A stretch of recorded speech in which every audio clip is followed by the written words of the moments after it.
చూస్ country delight, live better. ఇప్పుడే country delight app ని download చేసుకోండి. నమస్తే, వెల్కమ్ టు సుమన్ టీవీ. నేను పద్మిని. ప్రస్తుతంతో పాటు ప్రముఖ ఆధ్యాత్మికవేత్త, జ్యోతిష పండితురాలు, వేదిక్ వాస్తు స్పెషలిస్ట్, శ్రీ విద్య ఉపాసకురాలు శ్రీమతి జయప్రద గారు మనతో పాటు ఉన్నారు. మాట్లాడదాం. నమస్కారం అండి. నమస్తే అమ్మా. శ్రీమాత్రే నమః. ఏ నక్షత్రాల వాళ్ళు, ఏ గణాలకి సంబంధించిన వాళ్ళు అనేది చాలా అద్భుతంగా వివరిస్తున్నారు. రాక్షస గణం గురించి మాట్లాడుకున్నాం, మా దేవగణం గురించి కూడా మాట్లాడుకున్నాం. ఇక మానుష్య గణం. మనుష్యులు అంటే మనుషులు. మరి ఈ మనుషు గణానికి అంటే దేవతా గణమైనా పర్వాలేదు, రాక్షస గణమైనా పర్వాలేదు, కానీ మనుషులతోనే అసలు భయం అంతా కదా. భిన్న రుచులతో ఉంటుంది. ఏ మనిషి అయినా భిన్న రుచులతో ఉంటాడు. కాబట్టి అసలు మానుష్య గణానికి సంబంధించిన వాళ్ళు ఎలా ఉంటారు, ఏ నక్షత్రాల వాళ్ళు మానుష్య గణానికి వస్తారు, ఇత్యాది విషయాలు ఒకసారి మీ ద్వారానండి. తప్పకుండా నాన్న. మానుష్య గణము అని అంటే ఏంటంటే, చాలామంది సుఖాలు ఎక్కువగా ఉంటాయి, మానుష్య గణంలో పుడతారు. అందరూ ఏమంటే కష్టాలు ఎక్కువ ఉన్న మానుష్య గణం కాదు, సుఖాలు ఎక్కువగా ఉన్న వాళ్ళు మానుష్య గణంలో పుడతారు. ఈ మానుష్య గణంలో పుట్టిన వాళ్ళందరూ సుఖాలు ఎక్కువగా ఉంటాయి. ఎందుకంటే వాళ్ళ మైండ్తో ఏ పని చేయరు, పక్క వాళ్ళు ఏం చెప్తే చేస్తూ ఉంటారు. ఒక చెప్పాలంటే ఒక చలివిడి ముద్ద, ఒక పసుపు ముద్ద తీసుకొని మనం ఇలా రౌండ్ చేస్తే అమ్మవారు అవుతుంది, రౌండ్గా ఇలా నొక్కి పెడితే గౌరీ అమ్మ అవుతుంది అండి. ఆ పసుపుని ఎలా వాడుకుంటాం అలా ఉంటుంది. వీళ్ళతో అలా వాడుకోవాలి. చాలా వరకు క్రూరంగా ప్రవర్తించే వాళ్ళు ఈ మానుష్య గణం వాళ్ళే. చాలామంది దేవతా శక్తులతో దైవ రూపాలుగా మారిన వాళ్ళు కూడా మానుష్య గణం వాళ్ళే. తర్వాత మధ్యస్థంగా ఉండేవాళ్ళు కూడా మానుషిక. అందుకే అన్నాను భిన్న రుచులు. సో ఇన్ని రుచులుగా ఉండే లక్షణాలు ఏవైతే ఉన్నాయంటే అది మానుషిక గణం. సో ఈ మానుషిక గణం ఉన్న వాళ్ళకి ఎప్పుడూ కొన్ని ఏంటంటే ఏదో ఒక ఇన్ఫీరియారిటీతో బాధపడుతుంటారు. ఇన్ఫీరియారిటీ ఉంటుంది, ఎక్కువగా ఉంటుంది. ఒక్కొక్కరు ఒక్కొక్క రకం జోన్. కొంతమందికి బయట మాట్లాడలేమని, కొంతమందికి కెమెరా ముందు మాట్లాడలేమని, కొంతమంది నేను నలుగురిలో మాట్లాడలేనని, కొంతమంది నేను అందరితో మాట్లాడినా నేను ఏమి చేయలేకపోతున్నానని, నేను అన్నీ చేసినా సరే నాకు మాత్రం డబ్బు రావట్లేదని, ఇలా ఏదో ఒక బాధ ఉండేది ఈ మానుష్య గణం.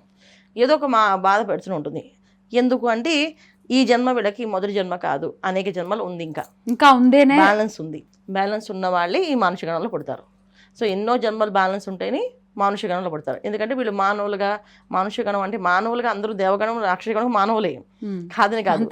కాకపోతే వీళ్ళకి ఇక్కడ మోక్ష స్థానానికి దగ్గరగా ఉంటారు, మోక్షంలోకి వెళ్తారు, నెక్స్ట్ జన్మ లేకపోకుండా ఉంటుంది. ఈ మానుష్య గణం మాత్రం మొదటి జన్మ అవ్వచ్చు, ఇంకా జన్మలు ఉండొచ్చు, మొదటిగా అవ్వచ్చు, ఇంకా జన్మలు ఉండొచ్చు. సో ఈ మొదటి జన్మ అయినప్పుడు ఏమవుతుందంటే కొంతమందికి సుఖం ఎక్కువగా ఉంటుంది. మొదటి జన్మ కదా, ఇంకా నువ్వు ఏం చేస్తావు అని దేవుడు చూస్తూ ఉంటాడు. సో ఆడింది ఆట, పాడింది పాట అనేవాళ్ళు కొంతమంది ఉంటారు ఈ నక్షత్రంలో. ఎందుకంటే వాళ్ళు ఏం చేసినా భగవంతుడు వాళ్ళకి డబ్బులా ఇచ్చాడు, ఐశ్వర్యం ఎలా ఇచ్చాడంటే ప్రతిదీ కౌంట్ అవుతుంది. సర్వంతర్యామి భగవంతుడు మనని చూస్తూ ఉంటాడు. ఎన్ని రూపాల్లో చూస్తాడంటే అన్ని దిక్పాలలోని రూపాల్లోని 18 రూపాల్లో చూస్తాడంట మనని. ఈ 18 రూపాల్లో మనం పాపం చేసినా, పుణ్యం చేసినా, చెడుగా మాట్లాడినా, చెడుగా తిట్టినా, ఎవరిని చేసినా అన్నీ చూస్తుంటారు. సో వీళ్ళని పసిపిల్లల్ని ఎలా అయితే మనం చిన్నపిల్లలు ఇంకా తెలియదు, పెద్ద అయితే వాళ్ళకి అర్థమవుతుందిగా అని అంటాము, అలా మానుషుల నక్షత్రాల వాళ్ళని భగవంతుడు అలా వదిలేస్తాడు. ఇంకా పసిపిల్లలే, వీళ్ళు పెద్దవాళ్ళు అవ్వలేదు, ఇంకా చూద్దాం అని మెచ్యూరిటీ లెవెల్స్ రాలేదని అనుకుంటాం కదా, అలాగా వీళ్ళని వదులుతారు. అయితే వీళ్ళకి ఏంటంటే వీళ్ళు ఎలా వాడుతాం అనేది ముఖ్యం. మన ఇంట్లో మానుష గణం పిల్లలు పుట్టారు అనుకోండి, వాళ్ళకి మనం ఏ విధంగా చెప్తున్నాం అనేది ఇంపార్టెంట్. వీళ్ళ మీద నాయనమ్మ ఇంపాక్ట్ పడుతుంది, నాన్న ఇంపాక్ట్ పడుతుంది, అమ్మ ఇంపాక్ట్ పడుతుంది, తర్వాత తోబుట్టులు ఇంపాక్ట్ పడుతుంది, బయట సహజంగా ఉండే మనుషులది ఇంపాక్ట్ పడుతుంది. ఎందుకంటే ఎవరిని చూసి ఇన్స్పైర్ అవుతుందో తెలియదు వీళ్ళు. వాళ్ళు నచ్చినట్టు చెప్పాలి. అది మానుష గణం నక్షత్రాలు. ఏ నక్షత్రాలు మానుష గణానికి సంబంధించిన నక్షత్రాలు అండి? చాలా బాగుంటాయి నక్షత్రాలన్నీ కూడా. ఎందుకంటే చాలా విచిత్రాలుగా ఉండేవాళ్ళు. ఎందుకంటే దీంట్లో పెయింటర్స్ ఉన్నారు, ఆర్టిస్ట్ ఉన్నారు, సింగర్స్ ఉన్నారు, తర్వాత స్టోరీ రైటర్స్ ఉన్నారు, చాలా పెద్ద పెద్ద వాళ్ళు ఇందులో ఉన్నారు ఈ నక్షత్రాల్లో అండి. భరణి నక్షత్రము, భరణి నక్షత్రము, తర్వాత రోహిణి నక్షత్రము, ఆరుద్ర నక్షత్రము, పూర్వ ఫల్గుని నక్షత్రము, ఉత్తర ఫల్గుని నక్షత్రము, తర్వాత పూర్వభాద్ర, ఉత్తరాభాద్ర, ఇవన్నీ కూడా మానుష గణాలే. సో ఈ ఉత్తరాభాద్రను తీసుకుంటే వాళ్ళు ఒక మ్యాజిక్ లాగా మనుషులు మార్చేస్తుంటారు. అలాగే భరణి వాళ్ళని తీసుకున్నాం అనుకోండి, వాళ్ళు ఏ విషయమైనా వాళ్ళు ఫస్ట్ వాళ్ళ పని అవ్వాలంతే, మిగతా వాళ్ళకి తర్వాత విషయం, ముందు మా పని అయిందని లేదని చూస్తుంటారు. సో వీళ్ళు మనకు చూడాలనుకుంటే చాలా అగ్రెసివ్గా కనిపిస్తారు, చాలా సెల్ఫిష్గా కనిపిస్తారు. వీళ్ళు అగ్రెసివ్గా ఉంటారు, సెల్ఫిష్గా ఉంటారు, ఏంటో వీళ్ళు అని అనుకుంటాం, కానీ వీళ్ళు అందరికీ హెల్ప్ చేస్తారు. కాకపోతే వీళ్ళు పెంచే విధానమే మెయిన్ ఇంపార్టెంట్. బ్రాటప్ కంపల్సరీగా. అలాగే రోహిణి నక్షత్రం చాలా ఎమోషన్తో ఉంటారు వీళ్ళు. సో వాళ్ళు ఏ ఎమోషన్కి బాండ్ అవుతున్నారు అనేది ఫస్ట్ మనం చిన్నప్పటి నుంచి వీళ్ళకి మైండ్ సెట్ చేయాలన్నమాట. అంటే చిన్నప్పటి నుంచి మనం నేర్పించాలి పిల్లలకి అంటాం కదా, అది ముఖ్యంగా మానుషిక నక్షత్రాలకి. మిగతా నక్షత్రాలు కష్టపడుతూ నేర్చుకుంటూ వెళ్ళిపోతారు. మానుషిక వాళ్ళ మాత్రం ఖచ్చితంగా చిన్నప్పుడు ఏం చెప్పామో అదే మైండ్లో ఎప్పటికీ ఉంటుంది.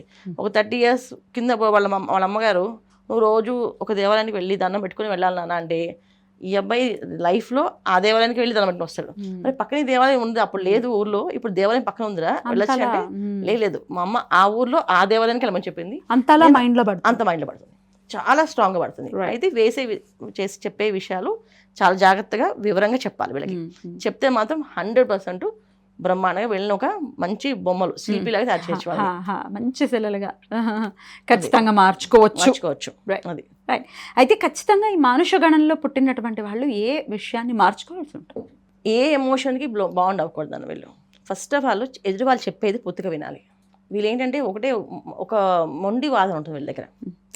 మా అమ్మ ఏం చెప్పింది అదే చేస్తాను, అది మనకి చాలా ఇబ్బందిగా ఉంటుంది ఒక్కోసారి. నిజంగా అది అమ్మ ఆ రోజులో ఆ సిచ్యువేషన్ ఏం చెప్పిందో తెలియదు, కానీ అదే చేస్తా అంటే అదొక ఇబ్బంది. అది నేను జస్ట్ శాంపిల్ అందరికీ అర్థమైన విధంగా చెప్తున్నా. మామూలుగా ఏంటంటే వీళ్ళ దగ్గర ఉన్న విషయం ఏంటంటే ఒకసారి ఒక దానికి లాగ్ అయితే దాని నుంచి మళ్ళీ బయటపడడానికి కష్టపడతారు, రాలేరు. ఆ తత్వాన్ని మార్చుకోవాలి. ఏ దేవతారాధన దీనికి దోహదపడుతుంది, హెల్ప్ అవుతుంది ఈ మార్చుకోవడానికి? ఖచ్చితంగా అమ్మవారి ఉపాసన. అమ్మవారే ఆ శక్తి రూపం. ఎందుకంటే తల్లి చెప్తేనే వీళ్ళకి బాగా మైండ్లో కలిసింది. ఈ నక్షత్రాలు అందరికీ తల్లి ప్రధాన దేవత వీళ్ళకి. సో అందుకని ఏంటంటే వీళ్ళు అమ్మవారిని ఆరాధన చేయడం ఎక్కువ. లక్ష్మీ అమ్మవారిని, దుర్గా అమ్మవారిని, పార్వతీ అమ్మవారు, సరస్వతి అమ్మవారు, అంటే ఈ నక్షత్ర వాళ్ళకి ఎవరు అనిపిస్తే ప్రేరేపణ అనిపిస్తే వాళ్ళ ఆ దేవతల్ని. కానీ మొత్తానికి శక్తి రూపం వీళ్ళకి చాలా అవసరం, శక్తి ఆరాధన చాలా అవసరం. అంటే ఏంటంటే ఈ మానుషగణానికి తల్లి ఫస్ట్ చెప్తే తర్వాత వచ్చేది భార్య. అలాగే భార్యలు అయితే భర్తలు, వాళ్ళు చెప్పే మాట వినడం. ఓకే, వాళ్ళు చెప్పింది ఎందుకు మన కోసం చెప్తున్నారు, మన మంచిగా చెప్తున్నారు అనే విషయం ఏంటంటే వీళ్ళకి బయట వాళ్ళు ఎవరు రారు. ఇంట్లో వాళ్ళే, తోబుట్టువులు కానీ, చెల్లెళ్ళు కానీ, తమ్ముళ్ళు కానీ, లేకపోతే అక్క చెల్లెళ్ళు కానీ, అమ్మ నాన్న కానీ, లేదా భార్య, వీళ్ళే ఉంటారు వీళ్ళకి ఎక్కువ. ఈ మానసికం అందరికీ కూడా వాళ్ళ ఇంట్లో వాళ్ళని నమ్ముతారు, బయట వాళ్ళు వీళ్ళు నమ్మలేరు. వీళ్ళు ఎంత ఇన్ఫ్లుయెన్స్ అయిపోతారంటే అమ్మ వాళ్ళు నిజంగా మనని మోసం చేస్తే వాడు మహా స్నేహితుడు అంటే ప్రాణ స్నేహితుడు అవ్వచ్చు ఆయన నమ్మడు. ఇంట్లో వాళ్ళు చెప్తే నమ్మేస్తారు. అది ఇంట్లో వాళ్ళకి వీళ్ళకి ఎక్కువ ప్రయారిటీ ఇస్తారు వీళ్ళు. అందుకని ఏంటంటే ఇంట్లో వాళ్ళే వీళ్ళకి బాగా జాగ్రత్తగా చూసుకోవాలి వీళ్ళని. అది వీళ్ళు చేసుకోవాల్సిన ముఖ్యమైన విషయం. అద్భుతం అండి, చాలా చక్కగా వివరించారు. 3 గణాలకి సంబంధించి కూడా సపరేట్గా మనం చెప్పుకున్నాం కాబట్టి చాలా చక్కగా వివరించారండి. ఇక వచ్చే ఎపిసోడ్స్లో యోగాల గురించి కానీ కరణాల గురించి కూడా మనం ఒకసారి మాట్లాడుకుందాం. తప్పకుండా మాట్లాడుకుందాం, హెల్ప్ అవుతుంది కదా. రైట్ అండి, thank you so very much. నమస్తే. నమస్తే అమ్మా. శ్రీమాత్రే నమః.